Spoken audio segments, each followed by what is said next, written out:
Le Grand Dialogue. Sigi Kafoba. Le Grand Dialogue, l'émission de débat du studio Tamani sur votre radio. Le Grand Dialogue.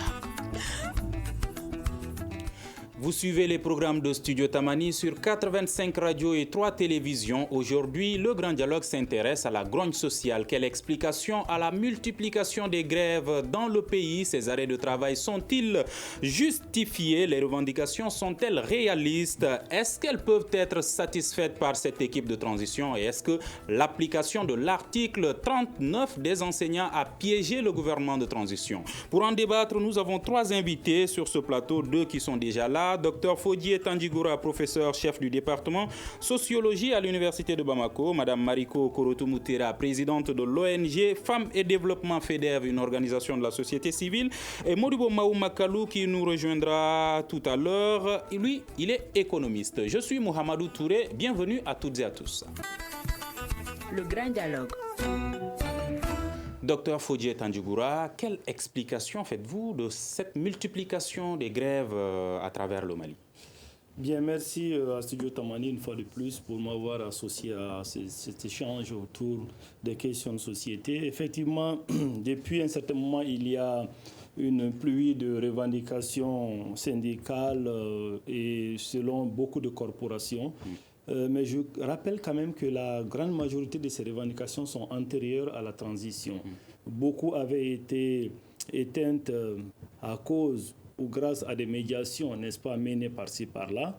Eh bien, beaucoup de corporations ont vu en cette transition une occasion, n'est-ce pas, de faire ressortir les revendications. Et de toutes les façons, ils n'ont pas d'ambition à se perpétuer. Et on pense naturellement qu'elle peut accorder, n'est-ce pas, un certain nombre de revendications, quitte au gouvernement à venir de gérer la suite. C'est un peu ce que pensent les syndicalistes, mais ce qu'il faut quand même rappeler, c'est que ces revendications ne sortent pas du néant comme tout de suite, mais ce sont des revendications qui existaient déjà. Certaines ne s'étaient pas manifestées, mais d'autres, par exemple, s'étaient manifestées. Et voilà, et je pense que c'est un peu la période selon les syndicats, de revendiquer et d'essayer quand même d'obtenir le minimum avant la fin de la transition. Madame Mariko Korotou-Moutera, est-ce que vous partagez cette analyse de Tout à fait, je m'inscris dans la même logique, docteur Fodje Tandjigoura.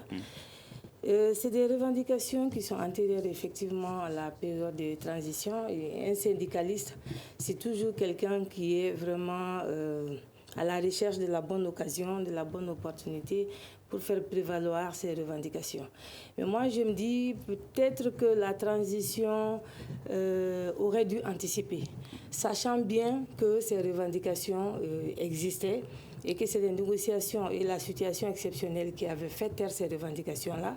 La transition, les autorités de la transition, de mon point de vue, auraient dû anticiper, aller vers ces corporations au lieu d'attendre que tout le monde se réveille en même temps pour réclamer des droits.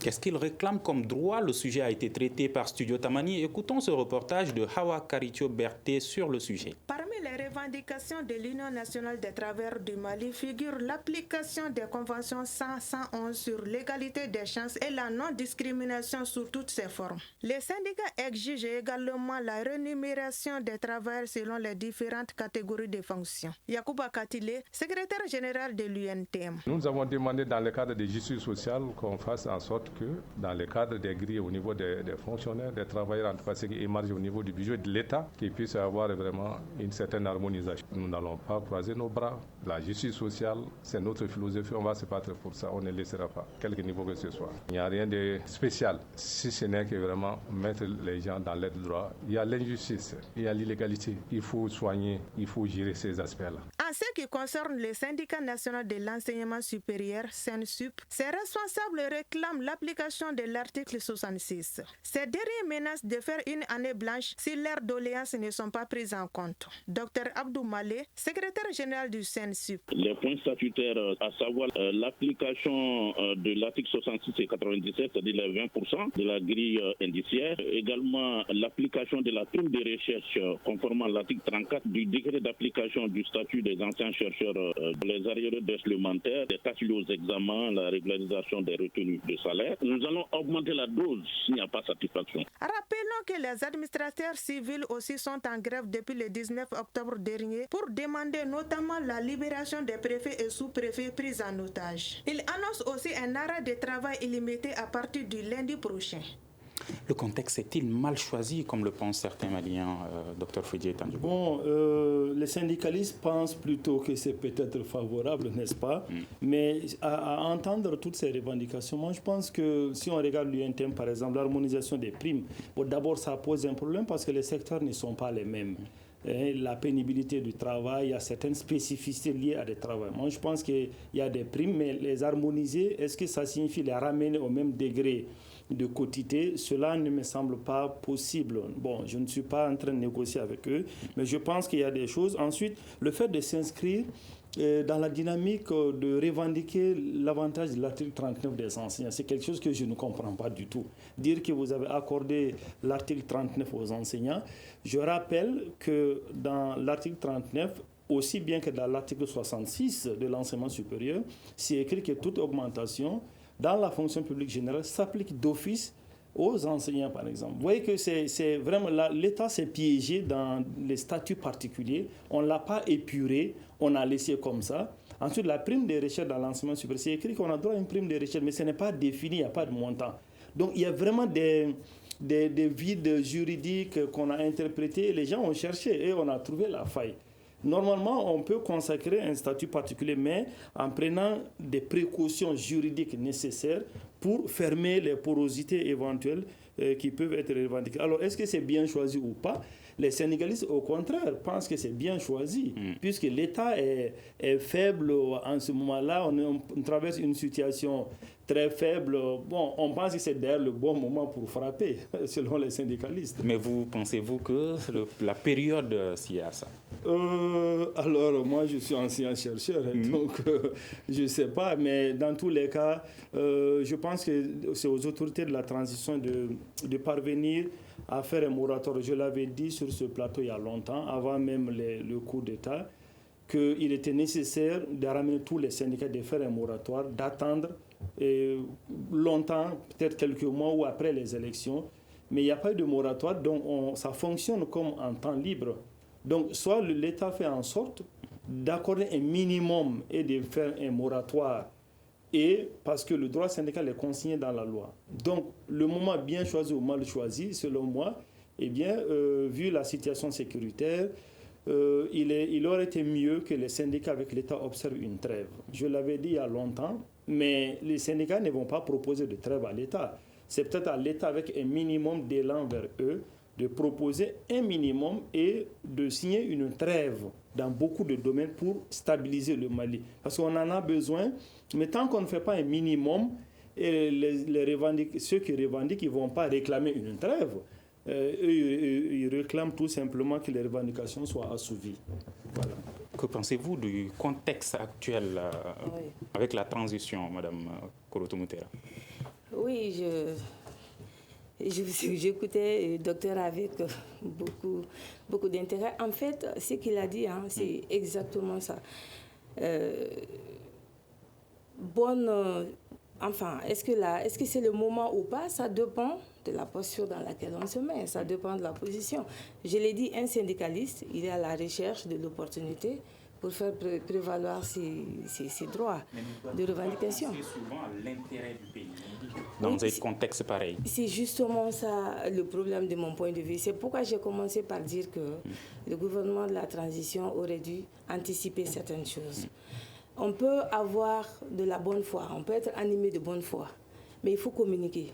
communiquer est un indicateur de bonne gouvernance. Si vous communiquez avec les gens, ils peuvent savoir ce dont vous souffrez. Mais si vous ne communiquez pas, les gens ne vont pas, ils vont se mettre à deviner, bien sûr. Aujourd'hui, dans le Mali, chacun interprète le silence. Et à force d'interpréter, on arrive à des situations désagréables. Et donc, si vous ne communiquez pas, les personnes qui sont en face de vous ont la latitude d'avoir la réaction qu'ils souhaitent.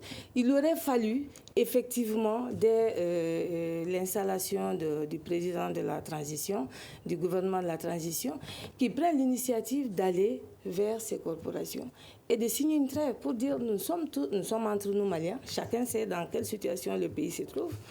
Chacun sait quels sont les défis qui attendent les Maliens dans son ensemble. Donc, donnons-nous la main, faisons en sorte que la transition, qui ne fait que 18 mois, que les autorités de la transition puissent avoir le temps pour satisfaire aux revendications les plus urgentes. Donc, à mon avis, c'est ce qui a manqué. Mourou Makalou, on parle des causes de cette grogne sociale et également du contexte qui serait mal choisi selon certains. Bonsoir Monsieur Touré, bonsoir aux invités et aux téléspectateurs. Je m'excuse pour ce retard, mais ce que je puis dire, c'est que nous sommes dans un contexte particulier, mais il faut situer les choses dans leur contexte aussi global. En réalité, l'État fait face à beaucoup de difficultés, mais les travailleurs encore plus. Vous n'êtes pas sans savoir que depuis le début de cette année, depuis le début de 2020, que nous faisons face à une pandémie sanitaire qui a quand même rompu un peu les chaînes de valeur commerciales. Le commerce mondial a été ébranlé et que les États se trouvent en difficulté et les travailleurs encore plus. C'est-à-dire nous vivons en ce moment une grogne sociale à travers le monde parce que la production a complètement été interrompue. Et les travailleurs n'arrivent pas à vivre, ceux qui ont des emplois encore, parce qu'il y a eu beaucoup de pertes d'emplois. Tenez-vous bien, la Banque mondiale vient de sortir un papier pour dire que ça fait 25 ans que l'Afrique n'a pas connu la récession qu'elle est en train de traverser en ce moment, les pays africains. Parce que ces 25 dernières années, nous avons connu beaucoup de progrès au niveau des indicateurs de développement, surtout au niveau social, mais tous ces indicateurs sont en train de reculer maintenant aujourd'hui. Pour le cas spécifique du Mali, ce que je puis vous dire, en 2019 déjà, le taux de pression fiscale, c'est-à-dire les rentrées fiscales, c'est-à-dire si vous prenez chaque 100% du budget, la quantité qui est allouée aux recettes fiscales était de 15%, 15,5% en 2019.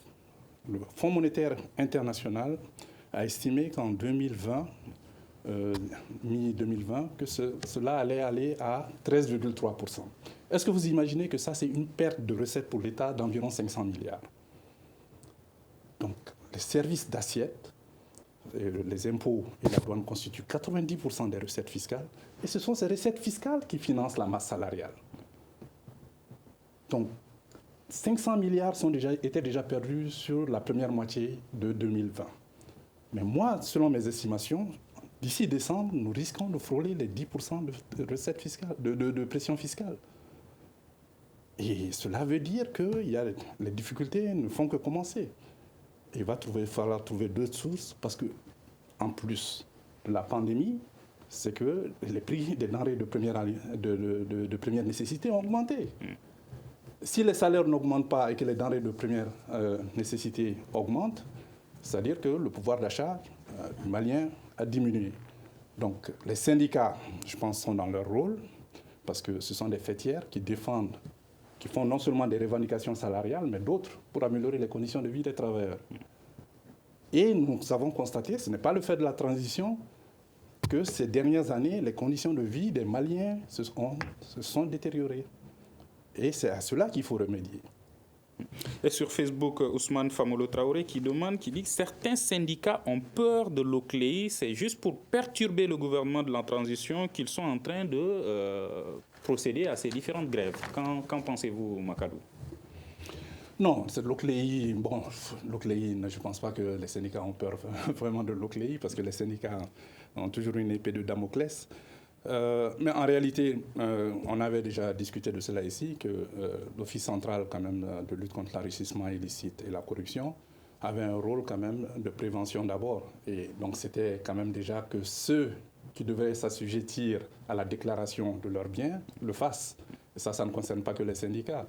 Et nous avons vu que ceux qui votaient les lois se sont soustraits à cette déclaration.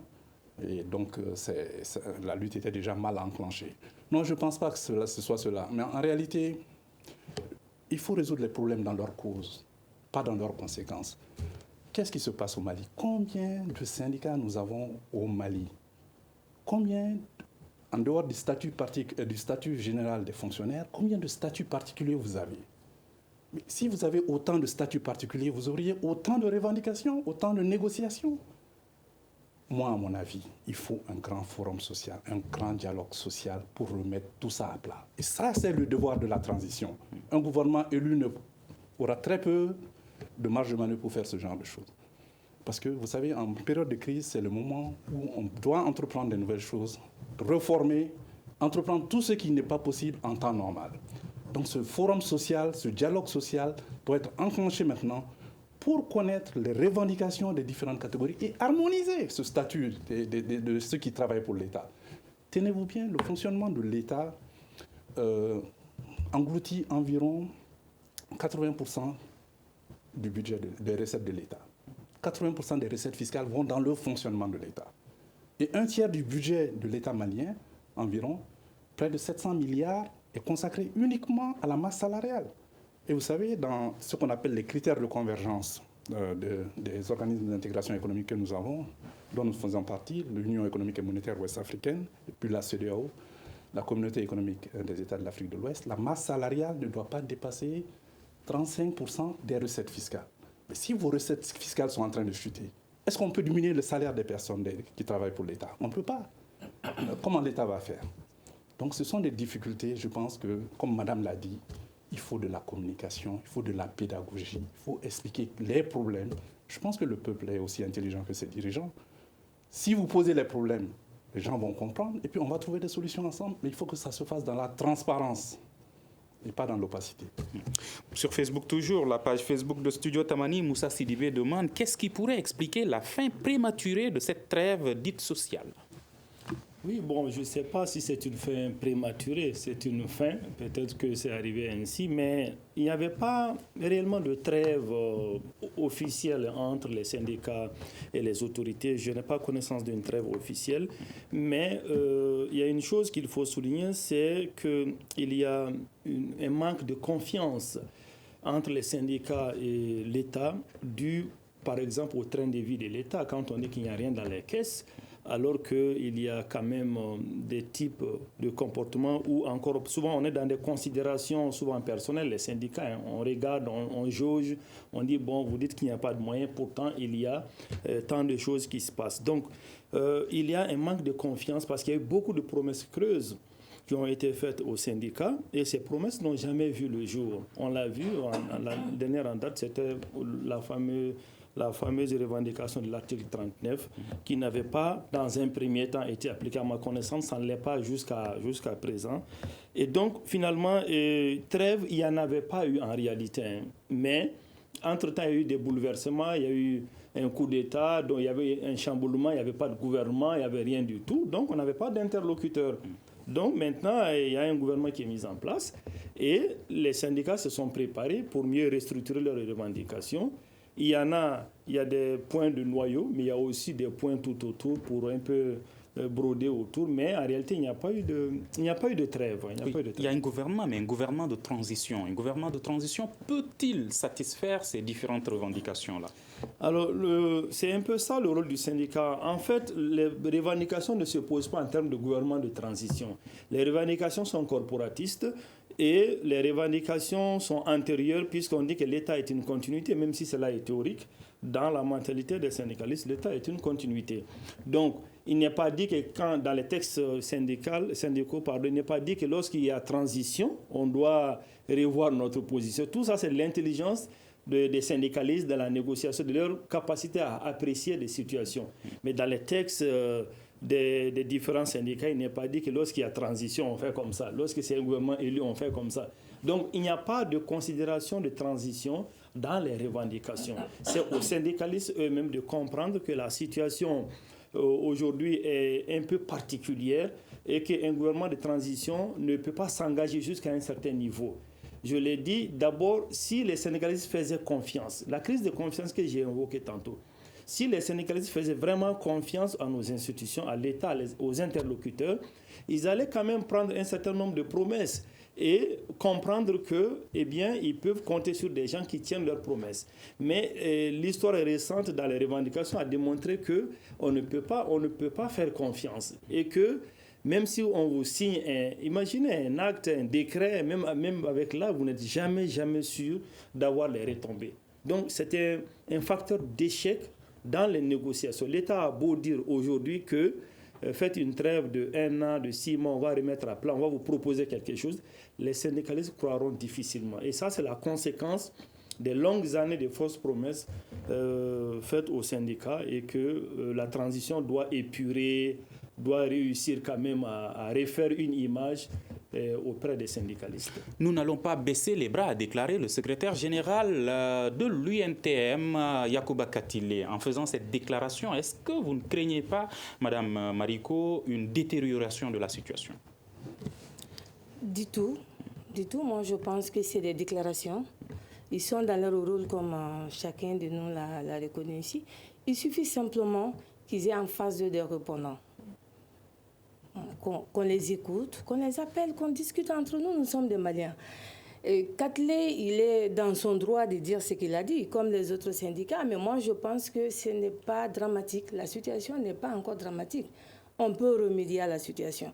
Encore que les autorités en face comprennent qu'il y a urgence d'appeler rapidement ces responsables syndicaux et d'engager une discussion. Mais je voudrais aussi profiter, puisque j'ai la parole, d'aller dans le sens du docteur Makalou. Oui. Et donc, il disait effectivement les conséquences du Covid-19 après tout ce qu'il a cité. J'en profite parce que ce matin, vous savez que j'étais en entretien, j'étais en atelier avec le système d'information des Nations Unies qui déclare déjà 4 millions de personnes dans les 3 pays, le Mali, le Burkina Faso et le Niger, qui seront vulnérables à l'insécurité alimentaire. Et au Mali, on a déjà enregistré à peu près 1 million de personnes en situation de vulnérabilité. Et vous savez que c'est la zone Office du Niger qui nous nourrit. Et vous savez que l'État accorde habituellement de la subvention pour avoir les intrants. Et cette année, ils n'ont eu à peu près que le tiers des intrants qu'ils devraient avoir. Et même là, je crois qu'il y a eu des problèmes. Donc là aussi, il faut s'attendre à une diminution de la productivité des espaces cultivables. Donc, à des problèmes, tous les problèmes que lui a cités, il faut rajouter ces problèmes. Donc, à ces grognes qui existent déjà au niveau des syndicats, il faut déjà se mettre en tête qu'au niveau de l'Office du Niger également, il risque d'avoir des grognes. Parce que nous sommes sur le terrain. Moi, j'interviens dans 4 communes. Nous savons ce qui se passe et la réalité n'est pas du tout... c'est à craindre. Mais parler de communication, est-ce que les autres syndicats vont accepter de laisser tomber leurs revendications du moment où le gouvernement de transition lui-même a satisfait les revendications des enseignants signataires du 15 octobre, notamment l'article 39? Oui, la transition a déjà trouvé que la négociation était bouclée. L'État est une continuité. Je peux comprendre, il a dit lui-même en tant qu'enseignant, est-ce un piège dans lequel l'État est tombé? Je me dis que, quelle que soit la réalité, c'est la négociation, c'est la communication. On n'a pas autre choix. Katile est malien, les autres syndicalistes, c'est des Maliens. Nous sommes tous des Maliens. On ne va pas accepter que le Mali tombe dans un gouffre pire que dans la situation dans laquelle nous nous trouvons. Donc moi, je trouve que oui, il y a des problèmes, mais je suis convaincue qu'avec la communication, avec les négociations, tout peut s'arranger. L'application de l'article 39 ne va-t-elle pas poser problème aux autres syndicats? Bien sûr, ça va poser problème. Et moi, je me souviens que quand cela a été négocié au cours de la transition, il n'y avait même pas de gouvernement en place. Comment est-ce que vous pouvez aller négocier quoi que ce soit sans le ministre de l'économie et des finances et le ministre du travail? Ce n'est pas possible, c'est une équipe gouvernementale. Il vous faut des techniciens autour de vous. Même si l'État a une continuité, il faut connaître un peu l'impact, ce que ça va engendrer comme charge supplémentaire. Puisque je vais vous dire, la Covid-19, il était prévu l'année dernière, nous avons fait un taux de croissance économique. Le taux de croissance économique, c'est le taux de croissance du produit intérieur brut, c'est-à-dire de la richesse nationale, de l'ensemble des biens et des services produits dans notre pays pendant une année. En 2019, le taux de croissance était de 5%.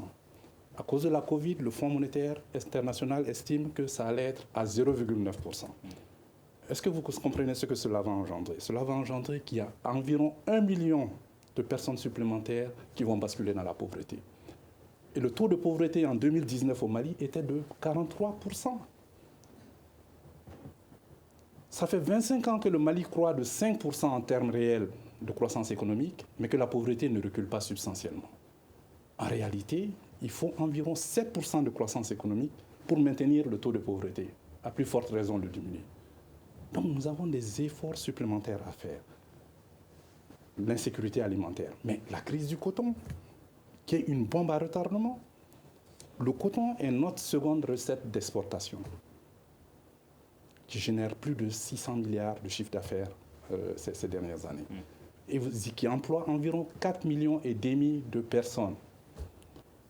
Les cotonculteurs ont décidé de boycotter cette culture cette année. Et il est prévu que nous fassions environ un quart des surfaces de l'année dernière. Et vous savez que les prix internationaux, les cours internationaux du coton ont chuté de 25% depuis le début de cette année. Et c'est ce cours international qui est l'argent qui va dans la poche du cotonculteur. Toujours par rapport à l'article 39, vous estimez que le gouvernement, l'équipe de transition ou le CNSP n'aurait pas dû satisfaire cet article 39 puisqu'il n'y avait pas de gouvernement. Mais est-ce que si c'est une erreur, c'est rattrapable en ce moment? C'est le gouvernement qui détermine et conduit la politique de la nation. C'est ce que la Constitution, en tout cas de 92, dit. C'est pas ce que la Charte dit par rapport à cela, mais c'est ce que je sais de notre loi fondamentale. Vous ne pouvez pas conduire des négociations avec un syndicat si vous n'avez pas les gouvernements à côté. Et il n'y avait pas de gouvernement en place à l'époque. Donc je pense que, vous savez, la politique, c'est négocier constamment. C'est l'art de négocier.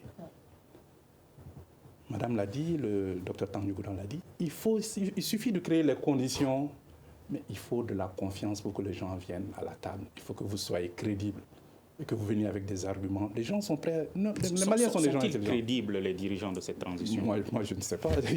Je pense qu'il y a des gens très crédibles là-dedans. En tout cas, il y a des très grands cadres dedans. Il y a des gens qui ne sont pas crédibles aussi. C'est comme partout.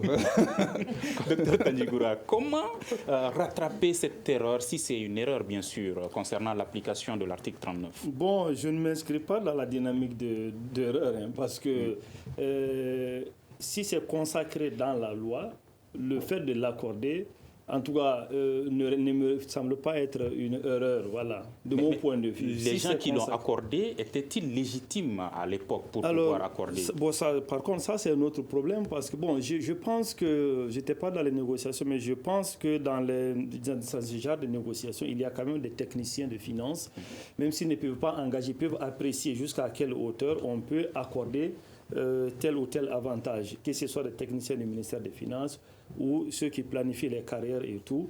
Mais il faut rappeler que, on le sent d'ailleurs, l'État l'a fait étant les mains liées. Ça se sent.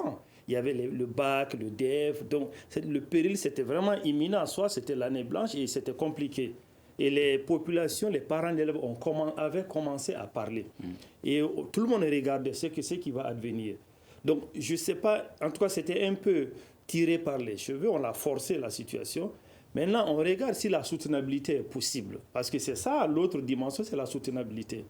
Alors, moi, je ne sais pas, je ne suis pas technicien de finance, mais l'article 39 est consacré dans la loi, tout comme l'article 66 de l'enseignement supérieur. Donc, l'obtenir, ce n'est pas une activité hors la loi. Pour nous, l'obtenir, c'est de bon droit. Voilà. Mais comment l'obtenir aujourd'hui? Non, l'article 39 a obtenu... L'article 39, mais les autres revendications, est-ce que l'État aujourd'hui a même les moyens de satisfaire, selon vous, ces différentes revendications? Vous savez, l'État fait le silence jusqu'à ce qu'on arrive à un certain niveau. S'il y a des problèmes, moi je pense qu'on a parlé du dialogue ici. Donc on fait des préavis et on ne dit rien, personne ne dit rien.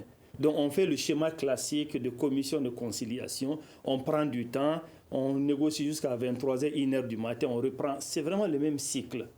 Et je pense que s'il y a une nouvelle façon d'innover, c'est vraiment de mettre les cartes sur table, de négocier sérieusement avec tous les syndicats, parce qu'il y en a plein, hein, les administrateurs civils, les gardiens des prisons, les centrales aussi, les enseignants, etc. Donc, il faut vraiment inviter tout le monde, ne pas attendre qu'on résolve pour un secteur et un autre se lève. Il aurait fallu ça avant, moi je pense, il aurait fallu ça avant. Et là où on est, si l'État dit qu'il va assouvir à toutes les revendications, évidemment ce n'est pas possible. Dans un contexte de récession économique, comme mon collègue l'a dit, ce n'est pas du tout possible. Mais on peut peut-être signer des trêves en accordant, en s'engageant à accorder peut-être un minimum dans un temps bien déterminé et en s'engageant à mettre en œuvre. Je dis, sans cela, dire à l'État d'accorder tout de suite, eh bien, c'est un problème. Dans une situation d'insécurité où il faut le défi sécuritaire à élever, c'est un problème. Mais je dis une fois de plus, l'autre dimension à ça, c'est la crise de confiance. C'est-à-dire qu'est-ce qu'ils vont faire confiance à l'État pour dire que, bon, dans un an, vers la fin de la transition, on va accorder ce minimum et on va programmer tout le reste pour le gouvernement à venir. On a vu des cas où des promesses n'ont jamais été tenues après que des décrets aient été signés. Donc ça, c'est un autre problème. Voilà. Ce manque de communication dans le système de gouvernance au Mali qui est dénoncé à plusieurs niveaux, est-ce dû à la négligence ou un manque de volonté des autorités maliennes? Alors, manque de volonté, en tout cas, moi, ce que je peux dire, c'est qu'un gouvernement de transition n'est pas un gouvernement ordinaire. Donc, c'est un gouvernement, comme il l'a dit, qui doit innover, qui ne doit pas avoir les mêmes pratiques qu'un gouvernement régulièrement mis en place. Et je pense que si le gouvernement a fauté, je pense que c'est de ce côté-là. Et si justement ça nous ramène à ce que vous avez, la bouteille que vous avez lancée tout à l'heure, est-ce que c'est des hommes de qualité? Vous discutez avec les gens dans la rue, les gens estiment que ça n'a pas changé, le paysage n'a pas changé. Et les gens se posent la question par rapport à la qualité des hommes qui sont là. Vous partez sur les réseaux sociaux, c'est des déclarations. Tout le monde sait qu'on est aujourd'hui au Mali. C'est des déclarations par rapport à telle ou telle personne. Quand le gouvernement a été mis en place, déjà le lendemain, il y a 2 ou 3 personnes qui étaient sur le banc des accusés. Tout ça fait que les gens se disent que bon, comme c'est ainsi, il faut rapidement qu'on se mette à la tâche. Je pense que ça a contribué à réveiller, pas les démons, mais ça a réveillé le sens des revendications chez les uns et les autres. Et je me dis que c'est dommage parce qu'il y avait tellement d'attentes, tellement d'espoir par rapport à la nouvelle situation qui a été créée, par rapport aux nouvelles autorités et tout. Et c'est dommage de voir que par le silence, par le manque d'anticipation, que tous ces problèmes se créent. Il a posé une question. Il ne peut pas y avoir confiance, selon le docteur Makalou, quand 80% du budget des recettes de l'État sont absorbées par le fonctionnement. Comment voulez-vous convaincre des syndicalistes que l'État n'a pas de moyens? C'est difficile.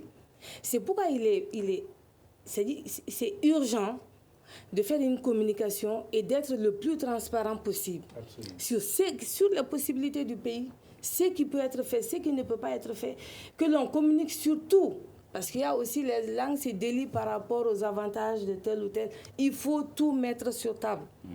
Dans tous les cas de figure, je pense que ce qui s'est passé au Mali jusqu'en 2020, moi, ça m'étonnerait que les Maliens donnent encore du temps à un gouvernement pour pouvoir commettre les mêmes délits. Je pense que ça va être très, très difficile. Vous avez vu par vous-même que les gens sont impatients. Allez-y sur les réseaux sociaux, ils sont impatients. Si ce n'est pas de l'impatience, il est difficile de réclamer à un gouvernement de transition. Tout ce qu'on est en train de les réclamer, c'est parce qu'ils sont impatients. C'est parce qu'ils ne font plus confiance. C'est parce qu'ils se disent qu'on va être trompé encore. Donc, je pense que pour tout ça, il est important que ce gouvernement de transition innove en tout dans ses pratiques. Même si c'est les mêmes têtes, même si on soupçonne que ce sont les têtes qui proviennent, que c'est de la même provenance, je pense qu'ils peuvent innover par leur façon de faire. Et cette innovation va donner encore de l'espoir au peuple malien qui va se mettre dans une optique d'aider le gouvernement. Parce que aider ce gouvernement de transition, c'est d'aider le Mali. Ne pas le faire, c'est le contraire. Mais il y a des conditions préalables pour le faire. Si on n'a pas d'informations, vous savez, vous êtes mon voisin, on peut dormir ensemble, mais si vous ne me parlez pas, je ne peux pas savoir ce dont vous souffrez dans le ventre. Hein.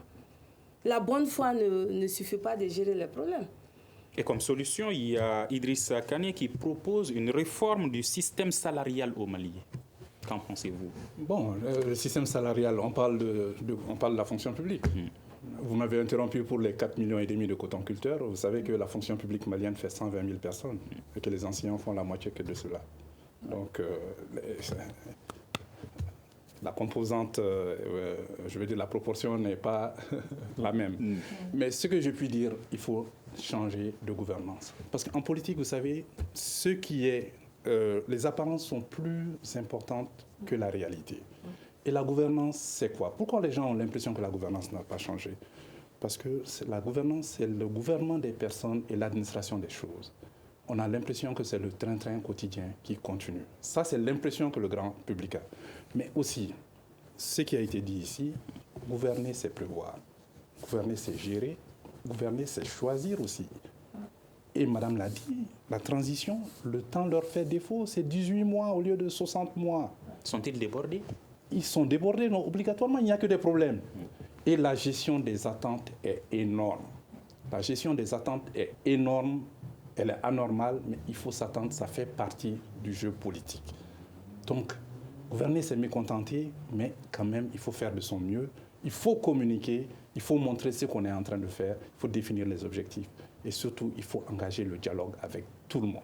Peut-on s'attendre à une transition réussie dans un tel contexte? Ben, écoutez, bon, moi, je ne sais pas, je n'ai pas une boule de cristal, mais je pense qu'il faut déjà apaiser. Parce que vous savez, la paix et la sécurité, c'est le préalable à tout déjà. Madame a parlé tout à l'heure d'insécurité alimentaire, je viens de voir mes chiffres, ça a augmenté de 70%, 1,3 million de personnes. Mais vous imaginez les déplacés.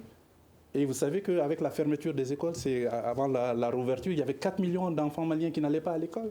C'est une catastrophe annoncée, chronique d'une catastrophe annoncée. Donc maintenant, qu'est-ce qu'il faut faire? Il faut parer au plus pressé. Il faut éteindre le feu. Il faut d'abord stabiliser le pays. Il faut stabiliser le pays, il faut relancer l'économie. Parce que si vous ne relancez pas l'économie, vous ne pourrez pas faire le social. C'est l'économie qui permet de faire le social. Si les gens n'ont pas de revenus, si les gens n'ont pas d'emploi, ne vous attendez pas à ce que le front social se calme. Le pouvoir d'achat, parce que c'est ça l'objectif de tout le monde. Nous, les économistes, nous pensons que c'est la consommation et le but objectif, et l'objectif ultime de l'économie. Qu'est-ce que vous allez consommer? Et vous consommez ça avec quoi? Avec votre revenu. Mais si votre pouvoir d'achat ne vous permet pas de vivre décemment, mais écoutez, qu'est-ce que vous allez faire? Vous restez à la portée de toutes sortes de choses, de toutes sortes de tentations. La traversée de la Méditerranée, le trafic, la contrebande, etc. Toutes sortes de mauvaises choses. Et 75% de nos populations vivent en zone rurale.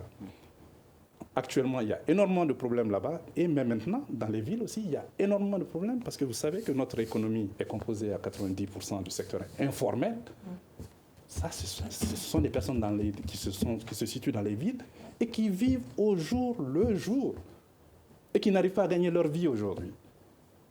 Donc la fronde, elle n'est pas seulement du côté des fonctionnaires, mais de la population. C'est le mal-être, le mal-vivre des Maliens, mais pas des Maliens seulement, de toutes les populations. Vous voyez même dans les pays les plus développés, la première puissance économique au monde, les États-Unis, les gens sont en train de perdre leur maison, de perdre leur emploi. C'est une situation inédite. On n'a jamais vu une crise de cette ampleur ce siècle-là. Ces derniers siècles, ces 100 dernières années. On n'a jamais vu une crise de cette ampleur actuelle. Donc il va falloir prendre le taureau par les cornes, puis engager des mesures de relance, mais des mesures de confiance. Tout est possible. Qu'on se donne la main et qu'on travaille seul. S'il y a un manque de confiance entre les autorités et les syndicalistes, qui peut mener ces négociations, selon vous, Dr Fodje Tandjikoura? Oui, bon, vous savez, vous trouverez les mêmes acteurs qui conduisent les négociations. Depuis au moins 10 ans, les commissions de conciliation, ce sont les mêmes vieux parce qu'ils gagnent des perdièmes dedans et ils sont d'office cités dans les commissions.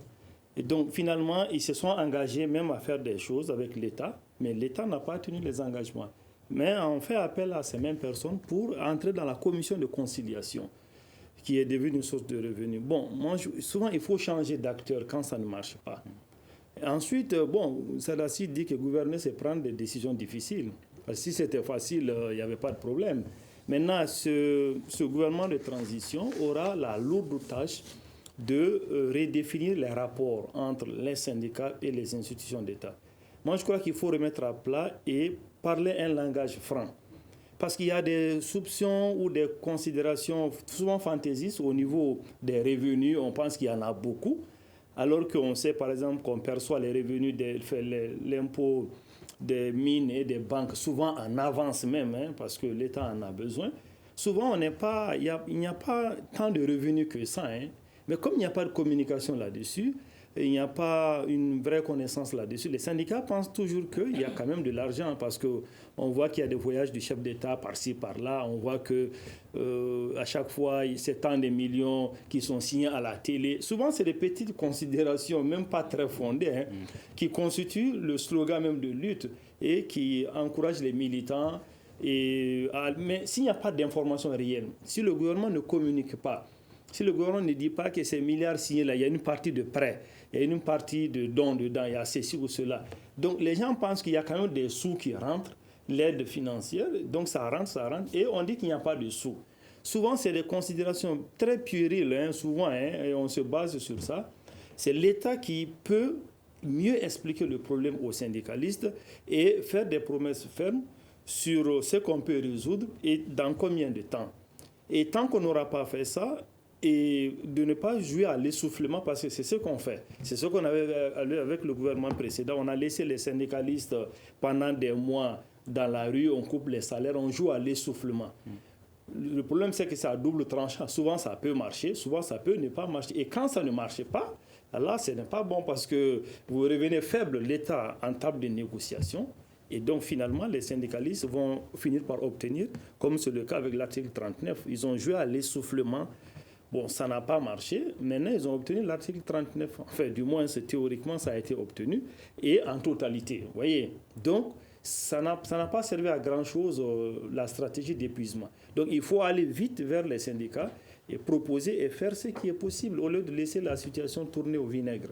Une des missions de cette transition est d'organiser des élections crédibles et transparentes. Avec la grève des administrateurs civils, la révision des listes électorales a été suspendue. Faut-il s'attendre dans ce contexte avec ces grèves à un prolongement de la durée de la transition? Je pense qu'a priori, c'est très dangereux de s'hasarder sur ce terrain-là. C'est vrai que c'est un risque, mais c'est un risque que la transition a la responsabilité tout de suite de faire en sorte que ça n'arrive pas. On va revenir toujours sur la même chose, c'est-à-dire un gouvernement de transition est un gouvernement en principe qui a le peuple avec soi, est un gouvernement qui a la possibilité d'étaler les choses parce qu'ils n'ont rien à gagner en cachant les choses. Est-ce que vous pensez que l'équipe de transition elle-même a bien compris ses missions, son rôle? Vous voyez, c'est parce qu'ils ne communiquent pas. Je pourrais dire oui, c'est mon interprétation. Je pourrais dire également non, c'est mon interprétation. Mais s'ils communiquaient réellement, est-ce que vous et moi, nous serions là à nous poser cette question-là? Et c'est justement ça le problème. Un gouvernement qui est là pour 18 mois, la durée de vie est déterminée et il est hors de question qu'un quelconque responsable revienne à la direction des choses. Donc, qu'est-ce qu'ils ont à perdre? Ils ont tout à gagner de dire tout et toutes les vérités aux Maliens pour avoir le peuple malien avec eux. Et justement, c'est ça, personnellement, moi, qui me dérange. Pourquoi ils ne font pas ce pourquoi les Maliens les ont fait confiance? C'est pourquoi tout le monde s'est dit... Tout le monde était dans une posture plus ou moins heureuse en se disant que finalement, les choses vont changer. Finalement, les choses vont changer. Mais aujourd'hui, on se pose la question, est-ce que c'est pas pire? Oui, est-ce que ça ne va pas être pire? C'est des interprétations. Aujourd'hui, je pense qu'il faut que ce gouvernement de transition comprenne que c'est une chance énorme pour eux de rester dans l'histoire du pays. Et le temps nous fait défaut. 30 secondes pour Makalou et Tandjigoura. Quelle solution dans l'urgence? Non, je pense qu'il y a un travail de fond qui se fait avec la réduction de la taille du gouvernement à 25. Je pense que j'ai vu un papier circuler sur le programme d'action gouvernementale. Donc, c'est une gestion axée sur les résultats où on a demandé le président a fixé le cap lors du premier conseil des ministres. Et je crois que le Premier ministre a demandé aux ministres de fixer les objectifs qu'ils devront atteindre sur la base desquels ils seront évalués. Tandigoura, quelle solution? Alors rapidement, ce que l'État doit faire en marge, c'est de maîtriser le niveau de vie, c'est-à-dire que les denrées alimentaires, l'électricité, le transport, c'est-à-dire qu'en maîtrisant ces secteurs, on parvient, même si le salaire n'est pas élevé, on parvient à apaiser des tensions. C'est ce que font beaucoup de pays. Au lieu d'augmenter, on apaise, on maintient les prix des denrées, on subventionne certains services, etc. Donc ça permet aux gens de vivre de leur salaire. La relance économique. Merci à nos trois invités, Madame Mariko Korotumutera de l'ONG Femmes et Développement FEDEV, Dr Fodje Tandjigoura, professeur, chef du département sociologie à l'Université de Bamako, et Modibo Maou Makalou, économiste. À la régie vidéo et audio, Peting Diara et Seydou Ndaou. Je suis Mohamedou Touré. On se retrouve demain pour un prochain numéro du Grand Dialogue de Studio Tamani. Le Grand Dialogue. Le Grand Dialogue, l'émission des débats du Studio Tamani sur votre radio. Le